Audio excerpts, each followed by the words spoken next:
اللہ پر بھروسہ۔ ایک واقعہ میں آپ کو ایک گاؤں کا واقعہ میں آپ کو سنا رہا ہوں۔ ایک گاؤں میں ایک غریب مگر نیک دل آدمی رہتا تھا۔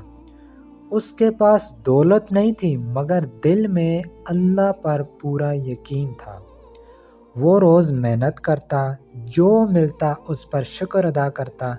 ایک دن سخت قحط پڑ گیا، کھانے کو کچھ نہ رہا۔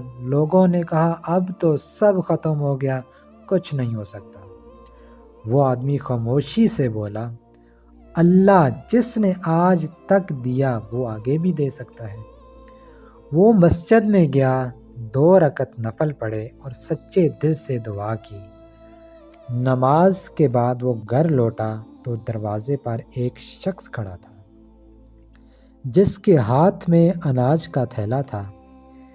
اس شخص نے کہا میں راستہ بھٹک گیا تھا، دل میں خیال آیا کہ یہ اناج کسی ضرورت مند کو دے دوں۔ غریب آدمی کی آنکھوں سے آنسو نکل آئے۔ اس نے کہا یہ اللہ کی مدد ہے۔